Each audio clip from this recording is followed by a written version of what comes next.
നമസ്കാരം. ഹൈറേഞ്ച് വാർത്തയിലേക്ക് സ്വാഗതം. ആദ്യം പ്രധാന വാർത്തകളിലേക്ക്. വനസംരക്ഷണ നിയമ ഭേദഗതിയിൽ തങ്ങളുടെ ഭൂമിക്ക് മേലുള്ള ഉടമസ്ഥാവകാശം സ്ഥാപിക്കാൻ കഴിയാതിരുന്നാൽ ഹൈറേഞ്ചിലെ കർഷകർക്കുണ്ടാകുന്നത് വലിയ തിരിച്ചടി. നിയമ ഭേദഗതി അനുസരിച്ച് ഉന്നതാധികാര സമിതി ഒക്ടോബർ 14 കേന്ദ്ര സർക്കാരിനും സുപ്രീം കോടതിക്കും റിപ്പോർട്ട് നൽകും. വനംവകുപ്പ് കണക്കാക്കിയിരിക്കുന്ന സ്ഥലത്ത് റിപ്പോർട്ട് പ്രകാരം 1996 ഡിസംബർ 12 മുൻപ് താമസമുണ്ടെന്ന് തെളിഞ്ഞാൽ വനസംരക്ഷണ നിയമത്തിന്റെ പരിധിക്ക് പുറത്താക്കപ്പെടും. ഇടുക്കി ഡീലേഴ്സ് സഹകരണ ബാങ്കിനെതിരെ ഗുരുതര ആരോപണവുമായി മുൻ പ്രവാസകാലത്ത് ബാങ്കിൽ നിക്ഷേപിച്ച തുക തിരികെ ലഭിക്കുന്നില്ലെന്നും വ്യാജരേഖകൾ ചമച്ചു തന്നെ കടക്കാരിയാക്കിയെന്നും ആക്ഷേപം. ആരോപണം ഉന്നയിച്ചിരിക്കുന്നത് നെടുങ്കണ്ടം പുഷ്പക്കണ്ടം സ്വദേശിനിയായ മഠത്തിൽ വിജയമ്മ. മൂന്നാർ സർവീസ് സഹകരണ ബാങ്കിനെതിരെ ഉയരുന്ന ആരോപണങ്ങൾ അടിസ്ഥാനരഹിതമെന്ന് ആവർത്തിച്ച് ബാങ്ക് ഭരണസമിതി. ബാങ്കിന്റെ പ്രവർത്തനങ്ങളിൽ ക്രമക്കേട് നടക്കുന്നുവെന്ന മാധ്യമ വാർത്തകൾ തെറ്റാണെന്ന് bank president KV Sasi. Bank ഭരണസമിതിക്കെതിരെ വിമർശനവുമായി മുൻ MLA S രാജേന്ദ്രൻ കഴിഞ്ഞ ദിവസം രംഗത്തെത്തിയിരുന്നു. ഏലപ്പാറയിൽ വീട്ടമ്മയായ യുവതിയുടെ മരണത്തിൽ ദുരൂഹത ആരോപിച്ച് ബന്ധുക്കൾ. സംഭവത്തിൽ അന്വേഷണം ആവശ്യപ്പെട്ട് ബന്ധുക്കൾ പീരുമേട് പോലീസിൽ പരാതി നൽകി. ദുരൂഹത ആരോപിച്ചിരിക്കുന്നത് ഏലപ്പാറ ലക്ഷം വീട് കോളനിയിൽ താമസിക്കുന്ന ഷൈനിയുടെ മരണത്തിൽ.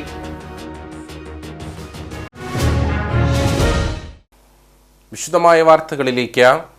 വനസംരക്ഷണ നിയമ ഭേദഗതിയിൽ തങ്ങളുടെ ഭൂമിക്ക് മേലുള്ള ഉടമസ്ഥാവകാശം സ്ഥാപിക്കാൻ കഴിയാതിരുന്നാൽ ഹൈറേഞ്ചിലെ കർഷകർക്കുണ്ടാകുന്നത് വലിയ തിരിച്ചടി. നിയമ ഭേദഗതി അനുസരിച്ച് ഉന്നതാധികാര സമിതി ഒക്ടോബർ 14 കേന്ദ്ര സർക്കാരിനും സുപ്രീം കോടതിക്കും റിപ്പോർട്ട് നൽകും.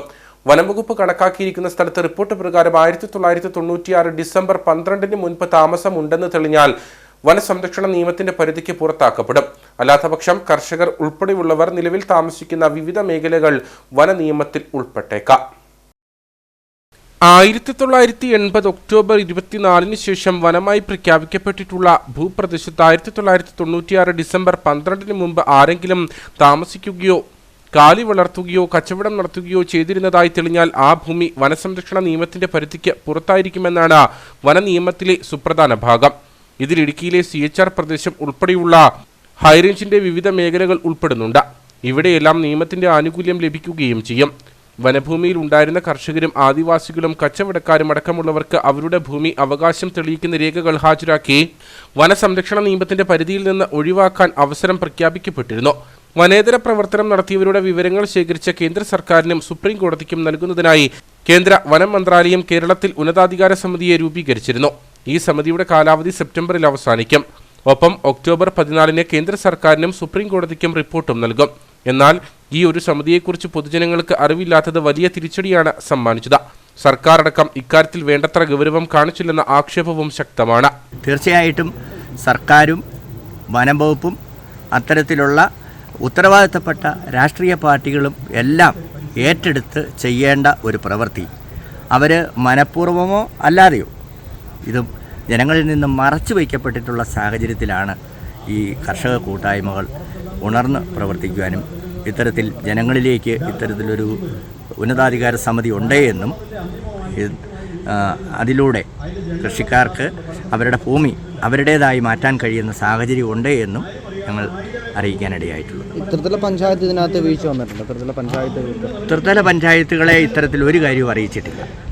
ഇത് അറിയിക്കേണ്ടത് സർക്കാരാണ് ഉന്നതാധികാര സമിതിയെ നിയോഗിച്ചിട്ടുള്ളത്. സുപ്രീം കോടതി വിധിയുടെ അടിസ്ഥാനത്തിൽ കേന്ദ്ര ഗവൺമെൻറ് സംസ്ഥാന സർക്കാരുകൾക്ക് നിർദ്ദേശം നൽകിയതിൻ്റെ അടിസ്ഥാനത്തിൽ രൂപീകരിച്ചിട്ടുള്ളതാണ് ഫോറസ്റ്റ് ചീഫ് കൺസർവേറ്റർ അധ്യക്ഷനായിട്ടുള്ള 6 അംഗ സമിതി.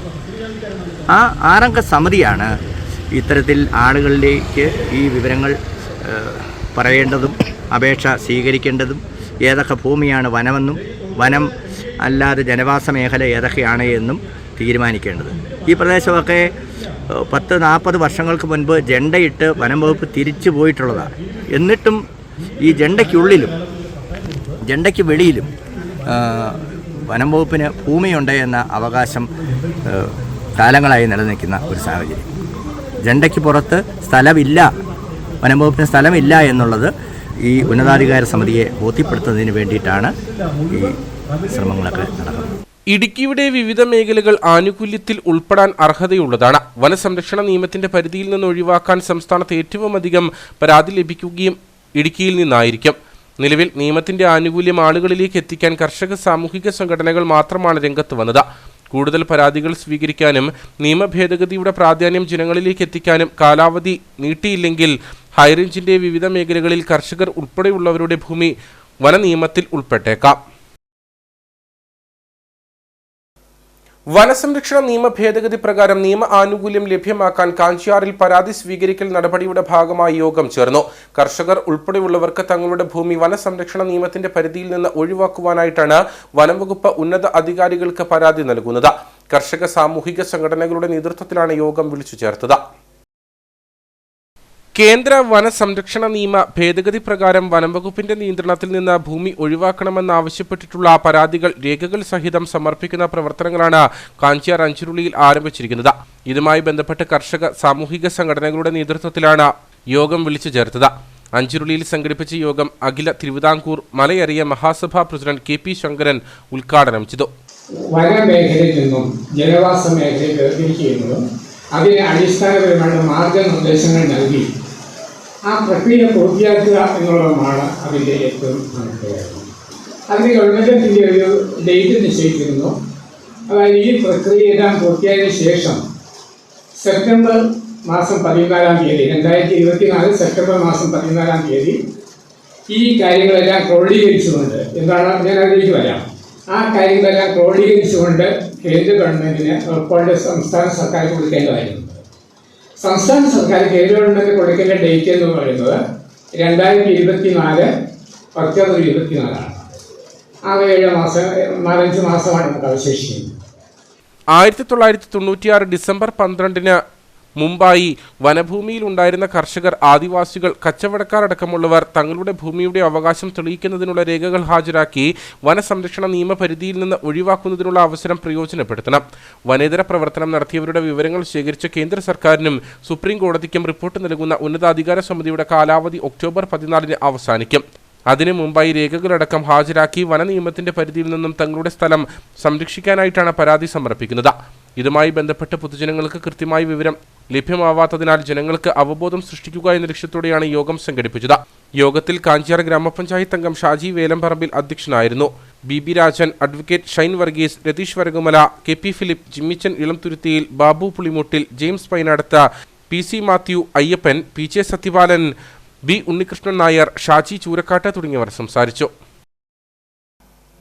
ഇടുക്കി ഡീലേഴ്സ് സഹകരണ ബാങ്കിനെതിരെ ഗുരുതര ആരോപണവുമായി മുൻ പ്രവാസകാലത്ത് ബാങ്കിൽ നിക്ഷേപിച്ച തുക തിരികെ ലഭിക്കുന്നില്ലെന്നും വ്യാജരേഖകൾ ചമച്ച് തന്നെ കടക്കാരിയാക്കിയെന്നുമാണ് ഇവരുടെ ആക്ഷേപം. നെടുങ്കണ്ടം പുഷ്പക്കണ്ടം സ്വദേശിനിയായ മഠത്തിൽ വിജയമ്മയാണ് ആരോപണം ഉന്നയിച്ചിരിക്കുന്നത്. 2005 മുതലാണ് വിജയമ്മ ഇടുക്കി ഡീലേഴ്സ് സഹകരണ ബാങ്കിൽ നിക്ഷേപം ആരംഭിച്ചത്. തന്റെയും മകളുടെയും പേരിലായി ആകെ 26 ലക്ഷം രൂപ നിക്ഷേപിച്ചു. 2019 പ്രവാസ ജീവിതം അവസാനിപ്പിച്ചതോടെ ഒരു വീട് വാങ്ങുന്നതിനായി പണം തിരികെ ആവശ്യപ്പെട്ടു. ഉടൻ പണം നൽകുമെന്ന ബാങ്കിന്റെ ഉറപ്പിൽ സ്ഥലത്തിന് 5 ലക്ഷം രൂപ അഡ്വാൻസും നൽകി. എന്നാൽ പിന്നീട് പലതവണ ബാങ്കിൽ കയറിയിറങ്ങിയിട്ടും പണം ലഭിച്ചില്ല. ഏതാനും നാളുകൾക്ക് മുമ്പ് ചിട്ടി തിരിച്ചടവ് മുടങ്ങിയെന്നും ജാമ്യക്കാരന് വായ്പാ കുടിശ്ശികയുണ്ടെന്നും ചൂണ്ടിക്കാട്ടി വിജയമ്മയ്ക്ക് നോട്ടീസ് ലഭിച്ചു. ഈ വായ്പകളിലായി ഇനി അധികമായി 5 ലക്ഷം രൂപയിലധികം അടയ്ക്കണമെന്ന് ചൂണ്ടിക്കാട്ടിയായിരുന്നു നോട്ടീസ്. എന്നാൽ താൻ ചിട്ടി ചേരുകയോ മറ്റൊരാൾക്ക് വായ്പയ്ക്കായി ജാമ്യം നിൽക്കുകയോ ചെയ്തിട്ടില്ലെന്ന് ഇവർ പറയുന്നു. 26 ലക്ഷം രൂപ നിക്ഷേപമുള്ള താൻ നിലവിൽ കുടിശ്ശികക്കാരിയായ അവസ്ഥയാണുള്ളതെന്ന് വിജയമ്മ പറഞ്ഞു. 10 പൈസ പോലും ഞാൻ വായ്പ എടുത്തിട്ടില്ല. ഞാൻ ആർക്കും ജാമ്യം നിന്നിട്ടില്ല. ഇതൊന്നും ഞാൻ ചെയ്തിട്ടില്ല. ഇപ്പൊ 2020 തൊട്ടാണ് ഇവരിങ്ങനെ ലോൺ എടുത്തെന്നും ജാമ്യം നിന്നെന്നും ഈ കുടിശ്ശികയൊക്കെ ഇവർ കാണിച്ചിരിക്കുന്നത്. ഈ 2019 വരെ ഒരു കുഴപ്പമില്ലായിരുന്നു. 20 തൊട്ടാണ് ഇങ്ങനെ കാണിച്ചത്. അതിനുശേഷം അവിടെ ചെന്നപ്പോ ഞാൻ തിരിച്ചു വന്ന് സെക്രട്ടറിയോട് ചോദിക്കുന്നു. സെക്രട്ടറി, ഞാൻ 5 ലക്ഷം രൂപ ലോൺ എടുത്തെന്ന് പറയുന്നു, ഈ ജാമ്യം നിന്ന് 20 ലക്ഷം എടുത്തെന്ന് പറയുന്നു. ഇതൊക്കെ എന്നായിരുന്നെന്ന് ചോദിച്ചപ്പം സെക്രട്ടറി എന്നോട് പറഞ്ഞു, വിജയമേ ക്ഷമിക്കണം, എനിക്ക് അബദ്ധം പറ്റിപ്പോയി. എനിക്ക് ഞങ്ങൾ ചുറ്റി നടത്തിയിരുന്ന ആ ചുറ്റിയിൽ ഒരു മിസ്റ്റേക്ക് കാരണം ചെയ്തു പോയതാ, അതുകൊണ്ട് ക്ഷമിക്കണം, എനിക്ക് അബദ്ധം പറ്റിയെന്ന് പറഞ്ഞു. ഞാൻ പറഞ്ഞത് എന്നോടല്ല പറയണ്ടേ, ഈ പണി കാണിച്ചേണ്ടത് ചോദിക്കേണ്ടത് അന്വേഷിക്കുന്നവരോട് അന്വേഷിച്ച് പറഞ്ഞു. എന്നോടൊന്നും പറഞ്ഞിട്ട് കാര്യമില്ല, ചേച്ചി ക്ഷമിക്കണമെന്ന് പറഞ്ഞു. അപ്പൊ ഞാൻ ചോദിച്ചു, ഞാൻ ജാമ്യം നിന്നതാരാ? ഞാൻ അങ്ങനെയൊന്നും പറഞ്ഞിട്ടില്ല ആരോടും. ചേച്ചി ആർക്കും ജാമ്യം നിന്നിട്ടില്ല, എടുത്തിട്ടില്ല. പിന്നെ ഞാൻ എങ്ങനെയാ പറയുന്നത്, ഞാൻ എയർ ഓഫീസിൽ പോയി അന്വേഷിക്കാമെന്ന് പറഞ്ഞു. 26 ലക്ഷം രൂപ നിക്ഷേപിച്ച എനിക്ക് ഇപ്പൊ 5,50,000 രൂപ എനിക്ക് കുടിശ്ശിക ഉണ്ടെന്നാണ് സെക്രട്ടറി അവിടെ ബോധിപ്പിച്ചിരിക്കുന്നത്. വ്യാജരേഖകൾ ചമച്ച് ബാങ്ക് അധികൃതർ തന്നെ കടക്കാരിയാക്കിയെന്നാണ് ഇവരുടെ ആരോപണം. പ്രവാസകാലത്ത് മിച്ചം പിടിച്ച തുക തിരികെ ലഭിക്കാത്തതിനാൽ ദൈനംദിന ചെലവുകൾക്ക് പണമില്ലാത്ത അവസ്ഥയിലാണെന്നും വിജയമ്മ പറയുന്നു. സാറേ, എനിക്ക് അരി മേടിക്കാൻ ഒരു നിവർത്തിയില്ല. മരുന്നിന് വേണം. എനിക്ക് ഹാർട്ടിന് ഒരു ബ്ലോക്കുള്ള ഞാനാണ്. എനിക്ക് രക്തം കട്ടിയാകാതിരിക്കാനുള്ള മരുന്ന് 30 ഗുളികയ്ക്ക് 900 രൂപ വേണം. 10 ഗുളികയ്ക്ക് 300 രൂപ വെച്ചാണ് ഞാൻ വാങ്ങിച്ചുകൊണ്ടിരിക്കുന്നത്. പ്രഷറുണ്ട്, കൊളസ്ട്രോൾ ഉണ്ട്, അതിന്റെ കൂടെ തൈറോയിഡും ഉണ്ട്. എനിക്ക് ഒരു മാർഗവും ഇല്ല. അപ്പൊ എനിക്കൊരു വീടെടുക്കാൻ വേണ്ടിയായിരുന്നു ഞാൻ ഈ പൈസ മൊത്തം നിക്ഷേപിക്കുകയും എനിക്ക് വേറെ ഒരു വരുമാനവും ഇല്ല. ഇപ്പൊ എന്റെ ബ്രദറാണ് എനിക്ക് ചെലവിന് തരുന്നത്. അതേ രീതിയിലാണ് സാറേ എന്റെ ജീവിതം. ഡീലേഴ്സ് ബാങ്കിൽ നിക്ഷേപകരായ നിരവധി ആളുകൾ സമാനമായ തട്ടിപ്പിന് ഇരയായിട്ടുണ്ട്. നിലവിൽ ഇത്തരം സംഭവങ്ങളിൽ അന്വേഷണം നടന്നുവരികയാണ്. മൂന്നാർ സർവീസ് സഹകരണ ബാങ്കിനെതിരെ ഉയരുന്ന ആരോപണങ്ങൾ അടിസ്ഥാനരഹിതമെന്ന് ആവർത്തിച്ച് ബാങ്ക് ഭരണസമിതി. ബാങ്കിന്റെ പ്രവർത്തനങ്ങളിൽ ക്രമക്കേട് നടക്കുന്നുവെന്ന മാധ്യമ വാർത്തകൾ തെറ്റാണെന്ന് ബാങ്ക് പ്രസിഡന്റ് KV ശശി വ്യക്തമാക്കി. ബാങ്ക് ഭരണസമിതിക്കെതിരെ വിമർശനവുമായി മുൻ MLA S രാജേന്ദ്രനും കഴിഞ്ഞ ദിവസം രംഗത്തെത്തിയിരുന്നു. മൂന്നാർ സർവീസ് സഹകരണ ബാങ്കിനെതിരെ ഉയരുന്ന ആരോപണങ്ങളും മാധ്യമ വാർത്തകളും അടിസ്ഥാനരഹിതമാണെന്നാണ് ബാങ്ക് ഭരണസമിതി വ്യക്തമാക്കുന്നത്. ബാങ്കിന്റെ മിച്ച ഫണ്ട് ഉപയോഗിച്ച് അനുമതിയില്ലാതെയാണ് അമ്യൂസ്മെന്റ് പാർക്ക്, നക്ഷത്ര ഹോട്ടൽ, സിപ്പ് ലൈൻ എന്നിവ തുടങ്ങിയതെന്ന ആരോപണം തെറ്റാണ്. ഡിപ്പാർട്ട്മെന്റിന്റെ എല്ലാ അനുമതിയോടും കൂടിയാണ് ഇവയൊക്കെ തുടങ്ങിയിട്ടുള്ളതെന്നും ബാങ്ക് പ്രസിഡന്റ് KV ശശി പറഞ്ഞു.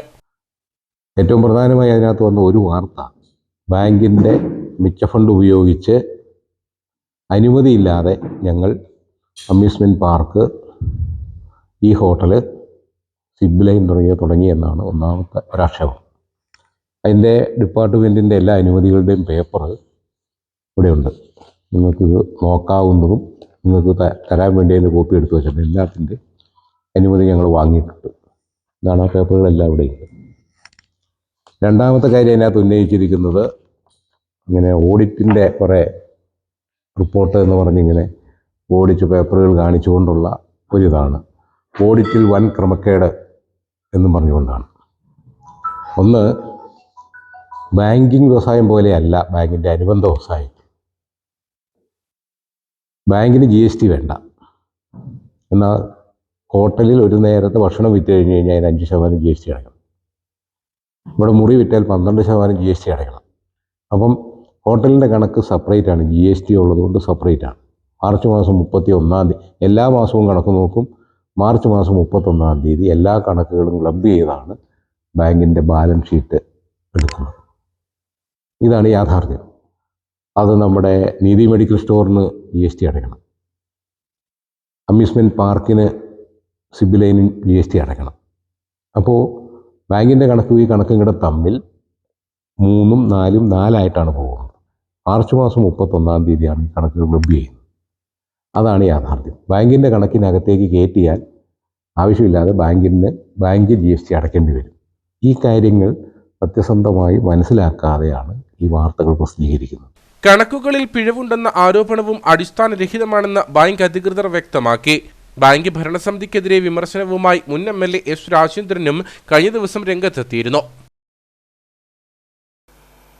ഏലപ്പാറയിൽ വീട്ടമ്മയായ യുവതിയുടെ മരണത്തിൽ ദുരൂഹത ആരോപിച്ച് ബന്ധുക്കൾ രംഗത്ത്. സംഭവത്തിൽ അന്വേഷണം ആവശ്യപ്പെട്ട് ബന്ധുക്കൾ പീരുമേട് പോലീസിൽ പരാതിയും നൽകി. ഏലപ്പാറ ലക്ഷം വീട് കോളനിയിൽ താമസിക്കുന്ന ഷൈനിയാണ് മരിച്ചത്. ഏലപ്പാറ ത്രിവേണി സൂപ്പർ മാർക്കറ്റിലെ ജീവനക്കാരിയായിരുന്നു ഇവർ. കഴിഞ്ഞ 10-ാം തീയതി രാത്രി കോട്ടയം മെഡിക്കൽ കോളേജിൽ ചികിത്സയിലിരിക്കെയാണ് ഷൈനി മരിച്ചത്. ഫിക്സ് ഉണ്ടായി കഴിഞ്ഞ 20 ദിവസമായി കോട്ടയത്തെ സ്വകാര്യ ആശുപത്രിയിലും തുടർന്ന് മെഡിക്കൽ കോളേജിലും ചികിത്സയിലായിരുന്നു. ഇതിനിടയിലാണ് മരണം സംഭവിച്ചത്. വിദേശത്തായിരുന്ന ഷൈനിയുടെ സഹോദരൻ നാട്ടിലെത്തിയ ശേഷം സംസ്കാര ചടങ്ങുകൾക്കായി വീട്ടിലേക്ക് കൊണ്ടുവന്ന സമയത്താണ് സഹോദരനും ബന്ധുക്കളും മരണത്തിൽ ദുരൂഹത ചൂണ്ടിക്കാണിച്ചത്. തുടർന്ന് പോലീസിൽ വിവരമറിയിച്ചതിനെ തുടർന്ന് സംസ്കാര ചടങ്ങുകൾ മാറ്റി മൃതദേഹം പോസ്റ്റ്മോർട്ടം ചെയ്യുന്നതടക്കമുള്ള നടപടികളിലേക്ക് നീങ്ങാൻ തീരുമാനിച്ചു. ഇതിന്റെ അടിസ്ഥാനത്തിൽ സഹോദരന്റെയും ബന്ധുക്കളുടെയും മൊഴി പീരുമേട് പോലീസ് രേഖപ്പെടുത്തി. തുടർന്ന് പീരുമേട് താലൂക്ക് ആശുപത്രിയിൽ ഇൻക്വസ്റ്റ് നടപടികൾ നടത്തിയ ശേഷം ഇടുക്കി മെഡിക്കൽ കോളേജിലേക്ക് മൃതദേഹം പോസ്റ്റ്മോർട്ടത്തിനായി മാറ്റി. ഷൈനിയും ഭർത്താവും തമ്മിൽ അസ്വാരസ്യങ്ങൾ ഉണ്ടായിരുന്നതായി ബന്ധുക്കൾ പോലീസിൽ മൊഴി നൽകിയിട്ടുണ്ട്. നാട്ടുകാരും ഈ വിഷയങ്ങൾ ചൂണ്ടിക്കാണിച്ചതായി പോലീസ് പറഞ്ഞു. മൊഴിയുടെ അടിസ്ഥാനത്തിൽ പീരുമേട് പോലീസ് കേസെടുത്തതായി ബന്ധുക്കൾ പറഞ്ഞു. பார்க்கும்பொழுது என்னன்னா இங்கே உள்ள பொதுமக்கள் நிறைய சில டவுட்டான காரியங்கள் சொன்னனால அதன் பேரில் பொதுமக்கள் தான் இந்த இதை பதிவு பண்ணியிருக்காங்க. கூட சம்மந்தப்பட்ட நாங்கள் அது வெட்டிலேஷன் இருக்கிறதுனால நாங்கள் எல்லாம் கூட சகரித்து காரியங்கள் செய்வோம். போலீஸுக்கு பராதி இருக்கு. പോലീസ് പരാതി ഇല്ലാமல் ഇത് பண்ண முடியல. ഏലപ്പാറ ത്രിവേണി സൂപ്പർ മാർക്കറ്റിലെ ജീവനക്കാരിയായിരുന്നു മരിച്ച ഷൈനി. ഇവർക്ക് 2 കുട്ടികളുമുണ്ട്. പോസ്റ്റ്മോർട്ടം റിപ്പോർട്ടടക്കം ലഭിച്ചതിനു ശേഷം തുടർ നടപടികളിലേക്ക് പോലീസ് നീങ്ങുമെന്നാണ് സൂചന. വണ്ടിപ്പെരിയാർ സാമൂഹികാരോഗ്യ കേന്ദ്രത്തിലെ അടിസ്ഥാന സൗകര്യക്കുറവുകൾ പരിഹരിക്കണമെന്നാവശ്യപ്പെട്ട ആശുപത്രിക്ക് മുൻപിൽ കോൺഗ്രസ് നടത്തിവരുന്ന സമരത്തെ കണ്ടില്ലെന്ന് നടിക്കുന്ന അധികാരവർഗത്തിന്റെ സമീപനം അപലപനീയമെന്ന് DCC മുൻ പ്രസിഡന്റ് ഇബ്രാഹിം കുട്ടികല്ലാർ. വിഷയത്തിൽ നടപടി ഉണ്ടാകാത്ത പക്ഷം സമരം കോൺഗ്രസ് ജില്ലാ നേതൃത്വം ഏറ്റെടുക്കുമെന്നും ഇബ്രാഹിം കുട്ടികല്ലാർ വണ്ടിപ്പെരിയാറിൽ പറഞ്ഞു.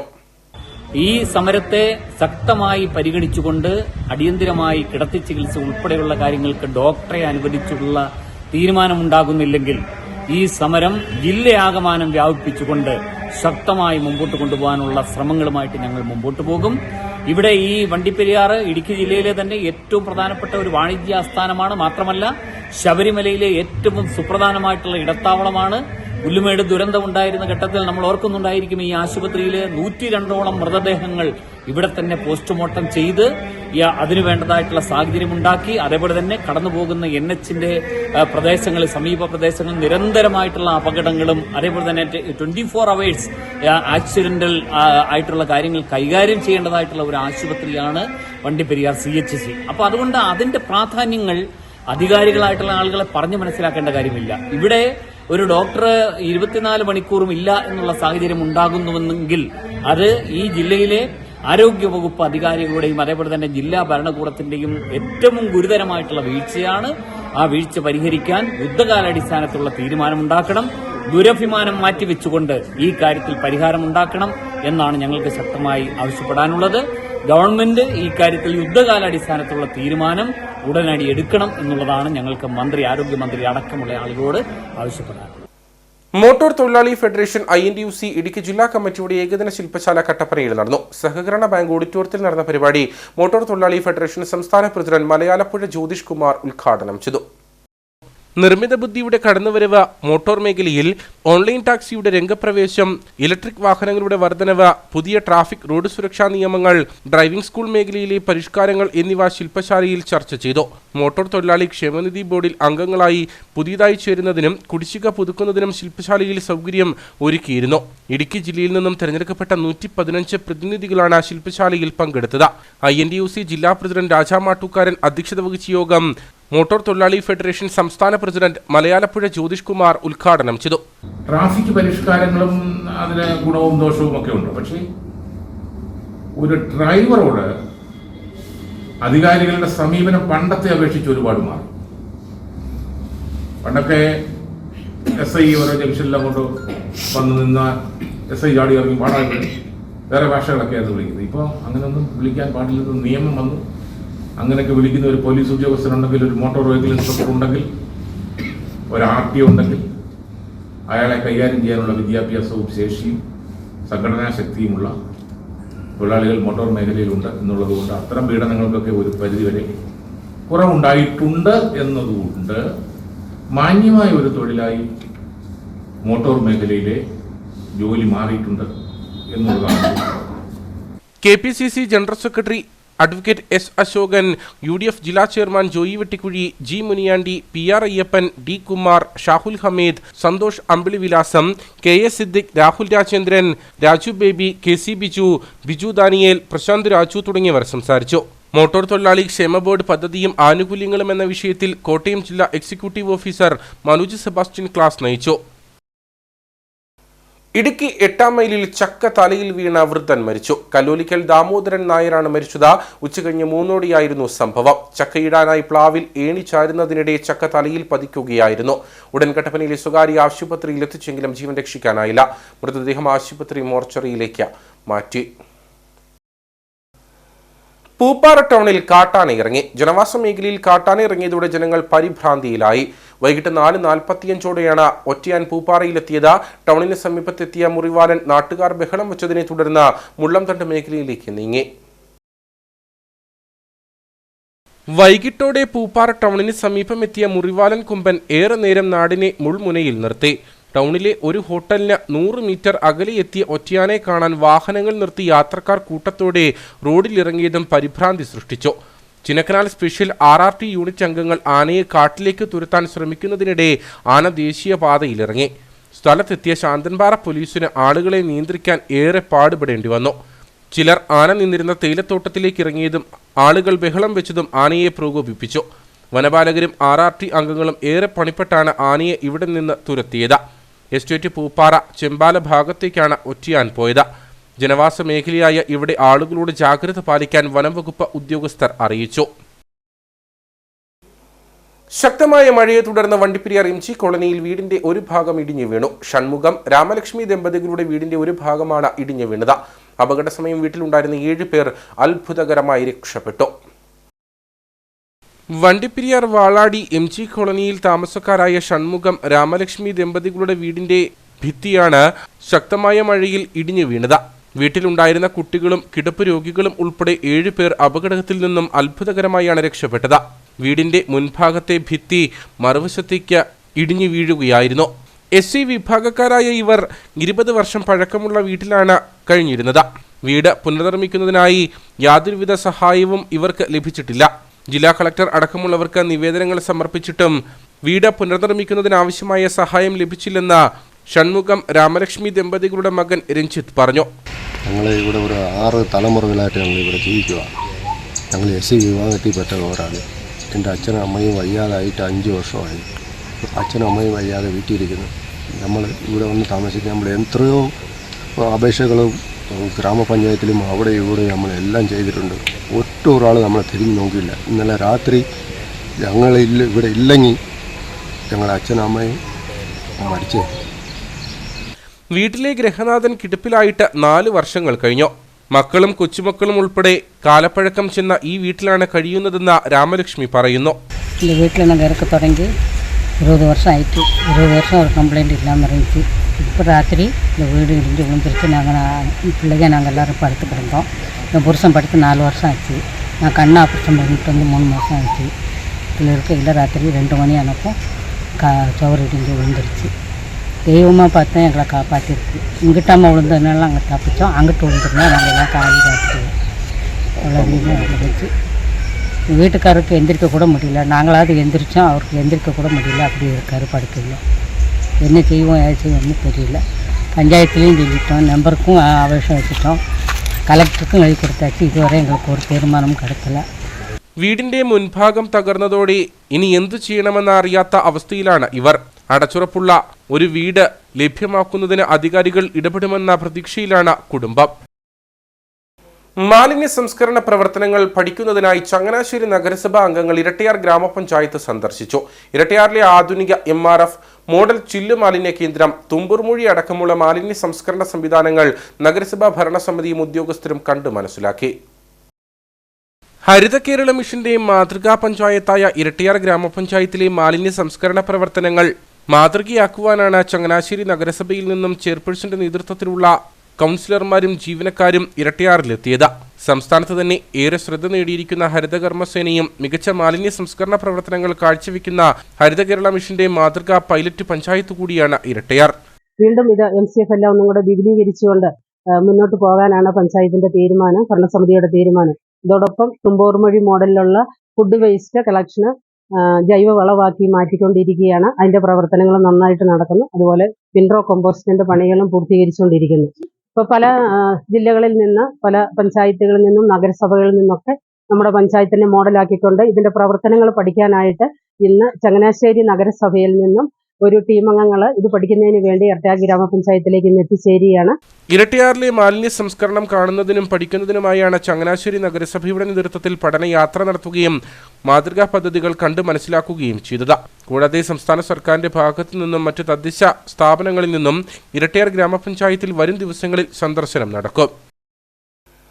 ദേശീയപാത 85-ൽ 10-ാം മൈൽ കോളനി പാലത്തിന് സമീപം ദേശീയപാതയുടെ അരികിടിഞ്ഞ അപകടാവസ്ഥയിൽ. നവീകരണ ജോലികൾക്കായി മണ്ണ് നീക്കിയതോടെ റോഡരികിടിഞ്ഞ് ഉള്ളിലേക്ക് ഗർത്തം രൂപം കൊണ്ട നിലയിലാണ്.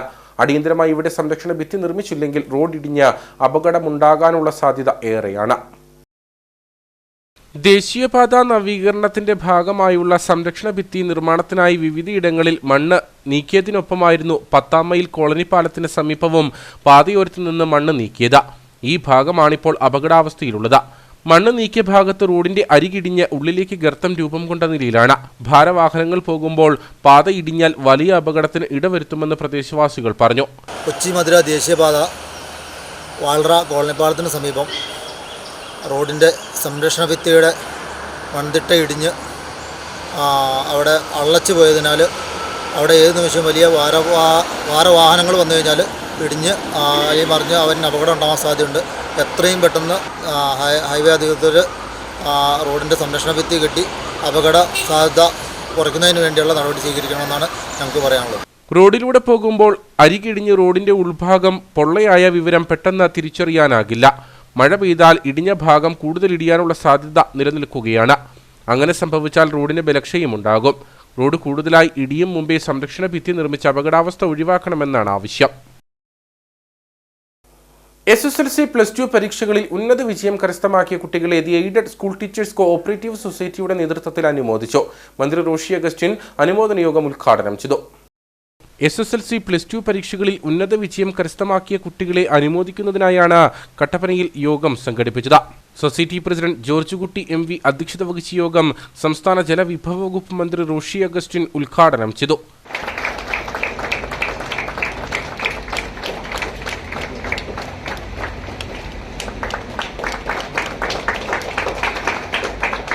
നമ്മുടെ സമൂഹത്തിലെ കുട്ടികളുടെ വളർച്ചയ്ക്ക് ഹയർ എഡ്യൂക്കേഷൻ ആവശ്യമായ സൗകര്യങ്ങളൊക്കെ പരിമിതിയില്ലാതെ വളർന്നിരിക്കുന്നു.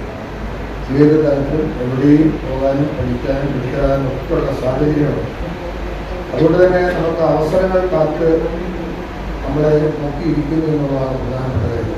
ചടങ്ങിൽ വെച്ച് കുട്ടികൾക്ക് മൊമന്റോയും ക്യാഷ് അവാർഡും നൽകി. 100 കുട്ടികളെയാണ് ചടങ്ങിൽ അനുമോദിച്ചത്. Society secretary Abraham Dominic, vice president Sherly K Paul, director board അംഗങ്ങളായ ആനന്ദ് കോട്ടിരി, സന്ധ്യാമണി TA, ജ്യോതിമോൾ ജോസഫ് എന്നിവർ സംസാരിച്ചു. രാത്രിയുടെ മറവിൽ മാലിന്യം നിക്ഷേപിക്കുന്നവരെ കണ്ടെത്താൻ നടപടി കടുപ്പിച്ച് മൂന്നാർ ഗ്രാമപഞ്ചായത്ത്. കഴിഞ്ഞ ദിവസമാണ് മൂന്നാറിലെ തോട്ടം മേഖലയായ നയമക്കാടിന് സമീപം റോഡരികിലെ വനത്തിലേക്ക് ചാക്കിൽ 2 ടണ്ണോളം മാലിന്യം തള്ളിയത്. സംഭവത്തിൽ ശുചിത്വ മിഷനും പോലീസിനും മൂന്നാർ ഗ്രാമപഞ്ചായത്ത് അധികൃതർ പരാതി നൽകി. കഴിഞ്ഞ ദിവസമാണ് മൂന്നാർ കന്നിമലയ്ക്കും നയമക്കാടിനുമിടയിലായി റോഡരികിലെ വനമേഖലയിൽ 2 ടണ്ണോളം മാലിന്യം രാത്രിയുടെ മറവിൽ നിക്ഷേപിച്ചത്. സംഭവം മാധ്യമങ്ങൾ റിപ്പോർട്ട് ചെയ്തതോടെ പഞ്ചായത്ത് ഇടപെടൽ നടത്തുകയും മാലിന്യം നിക്ഷേപിച്ച സ്ഥലത്തെത്തിയ അധികൃതർ പരിശോധന നടത്തുകയും ചെയ്തു. വ്യാപാര സ്ഥാപനങ്ങളിൽ നിന്നുള്ള മാലിന്യമാണ് നിക്ഷേപിച്ചിരിക്കുന്നത്. ഇതിന്റെ അടിസ്ഥാനത്തിൽ മാലിന്യം തള്ളിയവരെ കണ്ടെത്താൻ നടപടി ആരംഭിച്ചു. സംഭവത്തിൽ ശുചിത്വ മിഷനും പോലീസിനും മൂന്നാർ ഗ്രാമപഞ്ചായത്ത് അധികൃതർ പരാതി നൽകി. 5 മൈലിന് താഴെ KDHPയുടെ സ്ഥലത്ത് 1 ലോഡോളം മാലിന്യം തള്ളിയായിട്ട് ശ്രദ്ധയിൽപ്പെട്ടിട്ടുണ്ട്. അപ്പോൾ സംഭവം പരിശോധിച്ചാൽ അടിമാലി പഞ്ചായത്തിലെ വിവിധ സ്ഥാപനങ്ങളിൽ നിന്നുള്ള വേസ്റ്റാണെന്ന്, പേപ്പർ വേസ്റ്റാണെന്ന് മനസ്സിലാക്കാൻ സാധിച്ചിട്ടുണ്ട്. പഞ്ചായത്ത് ഉടനടി അതിൻ്റെ നടപടി സ്വീകരിക്കുന്നത്. രാത്രിയുടെ മറവിൽ മാലിന്യം നിക്ഷേപിക്കുന്നവരെ കണ്ടെത്താൻ പ്രത്യേക സ്ക്വാഡിനെ നിയമിക്കുമെന്നും നിരീക്ഷണ ക്യാമറകളിലെ പരിശോധന ശക്തമാക്കുമെന്നും ഗ്രാമപഞ്ചായത്ത് ഭരണസമിതി വ്യക്തമാക്കി. ശ്രീനാരായണ ധർമ്മ പരിപാലന യോഗം കട്ടപ്പന 20 ഏക്കർ ശാഖയിലെ ഗുരുദക്ഷിണ കുടുംബയോഗത്തിന്റെയും വിവിധ പ്രാർത്ഥനാ ഗ്രൂപ്പുകളുടെയും സംയുക്ത വാർഷിക പൊതുയോഗം സംഘടിപ്പിച്ചു. SNDP യോഗം മലനാട് യൂണിയൻ പ്രസിഡന്റ് ബിജു മാധവൻ പരിപാടി ഉദ്ഘാടനം ചെയ്തു. SNDP യോഗം കട്ടപ്പന ശാഖായോഗത്തിന് കീഴിൽ 20 ഏക്കർ മേഖലയിൽ പ്രവർത്തിക്കുന്ന ഗുരുദക്ഷിണ കുടുംബയോഗത്തിന്റെയും പ്രാർത്ഥനാ ഗ്രൂപ്പുകളുടെയും സംയുക്ത വാർഷിക പൊതുയോഗമാണ് സംഘടിപ്പിച്ചത്. യോഗത്തോടനുബന്ധിച്ച് ഭരണസമിതി തിരഞ്ഞെടുപ്പ് നടന്നു. SNDP യോഗം മലനാട് യൂണിയൻ പ്രസിഡന്റ് ബിജു മാധവൻ യോഗം ഉദ്ഘാടനം ചെയ്തു.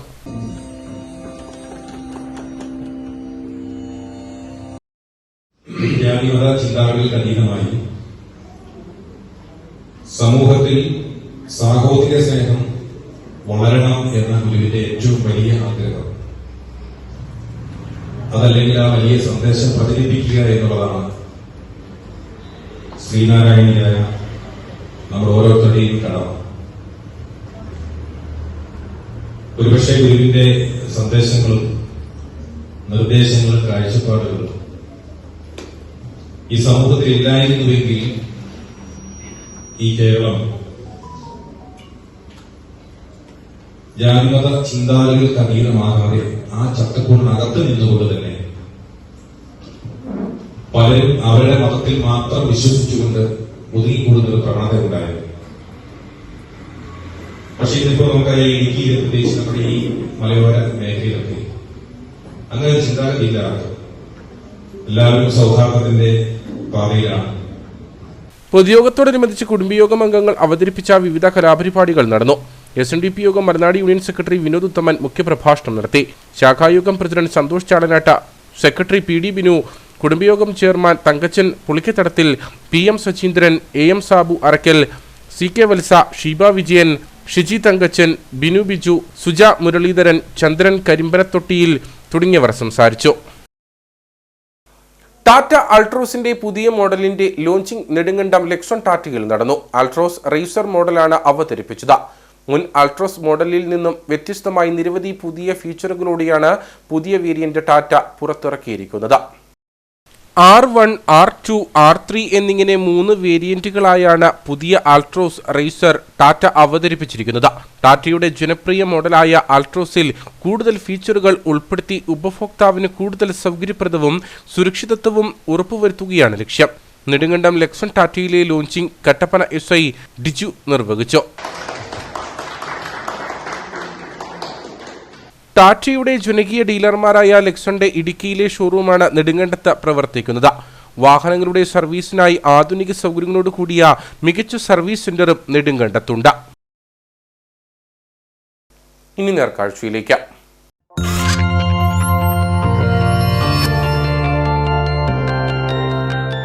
നേർക്കാഴ്ച നിങ്ങൾക്കായി അവതരിപ്പിക്കുന്നത് പ്രിയപ്പെട്ടവരുടെ സന്തോഷം പരിശുദ്ധമായ പൊന്നിലൂടെ KG's ജ്വല്ലറി, കോട്ടയം കട, സിൻസ് 1950. കേരള ഗവർണർ ആരിഫ് മുഹമ്മദ് ഖാന്റെ കയ്യിൽ നിന്നും അവാർഡ് സ്വീകരിച്ചതിന്റെ സന്തോഷത്തിലാണ് മരച്ചീനി കർഷകനും അടിമാലി സ്വദേശിയുമായ തോമസ്. കേന്ദ്ര കിഴങ്ങുവിള ഗവേഷണ കേന്ദ്രത്തിന്റെ 61ാമത് ഫൗണ്ടേഷൻ ദിനത്തോടനുബന്ധിച്ച് നടന്ന ചടങ്ങിലാണ് കൃഷി വിജ്ഞാന കേന്ദ്രത്തിന്റെ നാമനിർദ്ദേശപ്രകാരം തോമസിന് കേരള ഗവർണർ അവാർഡ് സമ്മാനിച്ചത്. കൃഷി വിജ്ഞാന കേന്ദ്രത്തിന്റെ മുഖ്യ കർഷകരിൽ ഒരാളാണ് അടിമാലി സ്വദേശിയും മരച്ചീനി കർഷകനുമായ തോമസ് KV. കേന്ദ്ര കിഴങ്ങുവിള ഗവേഷണ കേന്ദ്രം വികസിപ്പിച്ചെടുത്ത മരച്ചീനി ഇനം വർഷങ്ങളായി നൂതന രീതിയിൽ കൃഷി ചെയ്യുന്നുണ്ട് തോമസ്. സാങ്കേതിക വിദ്യകളായ മൈക്രോണൽ, കസ്റ്റമൈഡ് കപ്പവളക്കൂട്ടുകൾ പ്രയോജനപ്പെടുത്തിയും കേന്ദ്ര കിഴങ്ങുവിള ഗവേഷണ കേന്ദ്രത്തിന്റെയും കൃഷി വിജ്ഞാന കേന്ദ്രത്തിന്റെയും ഉപദേശങ്ങൾ ഉൾക്കൊണ്ടുമാണ് മരച്ചീനി കൃഷി തോമസ് മുമ്പോട്ട് കൊണ്ടുപോകുന്നത്. കേന്ദ്ര കിഴങ്ങുവിള ഗവേഷണ കേന്ദ്രത്തിന്റെ 61ാമത് ഫൗണ്ടേഷൻ ദിനത്തോടനുബന്ധിച്ച് നടന്ന ചടങ്ങിലാണ് കൃഷി വിജ്ഞാന കേന്ദ്രത്തിന്റെ നാമനിർദ്ദേശപ്രകാരം തോമസിന് കേരള ഗവർണർ ആരിഫ് മുഹമ്മദ് ഖാൻ അവാർഡ് സമ്മാനിച്ചത്. ഗവർണറുടെ കയ്യിൽ നിന്നും അവാർഡ് സ്വീകരിച്ചതിന്റെ സന്തോഷത്തിലാണ് ഈ കർഷകൻ. ശ്രീ പവിത്ര എന്ന് പറഞ്ഞ ഇതാണ് നമ്മുടെ കപ്പ. ഒരു 6 ഏക്കറോളം ഇപ്പോൾ ഇത് കൃഷി ചെയ്തിട്ടുണ്ട്. പിന്നെ ഇതിനകത്ത് വാരം വാടി നടുവാണെങ്കിൽ ഒരു 6 കിലോ വെച്ച് അവർ കിട്ടും. മറ്റേ കൂനയായിട്ട് നടുവാണെങ്കിൽ ഒരു 10-15 കിലോ വരെ കിട്ടാവുന്നുണ്ട്. ഒരു കപ്പ 7,200 വരെ കപ്പ എനിക്ക് കിട്ടിയിട്ടുണ്ട്. പിന്നെ ഇത് എനിക്ക് ഈ അവാർഡ് തന്നത് കേരള ഗവർണറാണ്. പിന്നെ തരാൻ സഹായിച്ചത് ബൈജു സാറ് ആണ്. അവിടുത്തെ കേന്ദ്ര കിഴങ്ങുവിള കേന്ദ്രത്തിൽ നിന്നാണ് ഇത് എനിക്ക് കിട്ടിയത്. അവരാണ് എല്ലാം കൂടി സഹായിച്ചാണ് എനിക്ക് ഈ അവാർഡ് കിട്ടിയത്. താൻ കൃഷിയിറക്കുന്ന കപ്പയുടെ തണ്ടുകൾ മറ്റു കർഷകർക്ക് വിതരണം ചെയ്യുന്നതിനും തോമസിന് മടിയില്ല. അവാർഡ് ദാനച്ചടങ്ങിൽ കേന്ദ്ര കിഴങ്ങുവിള ഗവേഷണ കേന്ദ്ര director doctor G. Baiju, Rajiv Gandhi centre for biotechnology director professor Chandrabhas Narayana എന്നിവരും പങ്കെടുത്തു.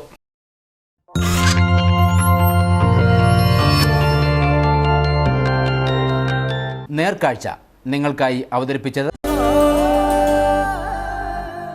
പ്രിയപ്പെട്ടവരുടെ സന്തോഷം പരിശുദ്ധമായ പൊന്നിലൂടെ KG's ജ്വല്ലറി, കോട്ടയം കട, സിൻസ് 1950.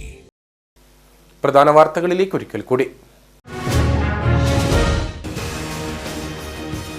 വനസംരക്ഷണ നിയമ ഭേദഗതിയിൽ തങ്ങളുടെ ഭൂമിക്ക് മേലുള്ള ഉടമസ്ഥാവകാശം സ്ഥാപിക്കാൻ കഴിയാതിരുന്നാൽ ഹൈറേഞ്ചിലെ കർഷകർക്കുണ്ടാകുന്നത് വലിയ തിരിച്ചടി. നിയമ ഭേദഗതി അനുസരിച്ച് ഉന്നതാധികാര സമിതി ഒക്ടോബർ 14 കേന്ദ്ര സർക്കാരിനും സുപ്രീം കോടതിക്കും റിപ്പോർട്ട് നൽകും.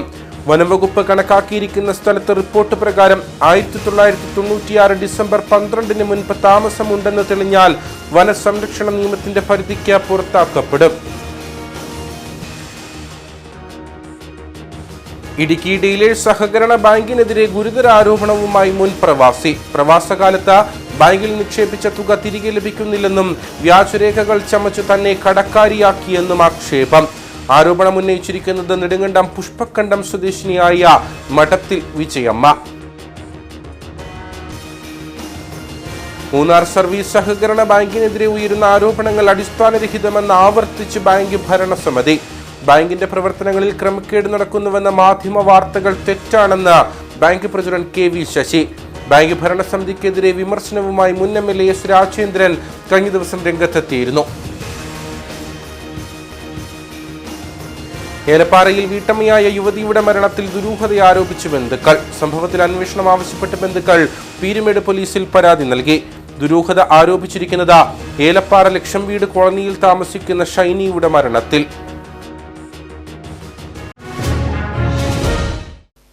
ഇതോടുകൂടി വാർത്താ ബുള്ളറ്റിൻ ഇവിടെ പൂർണ്ണമാകുന്നു. നമസ്കാരം.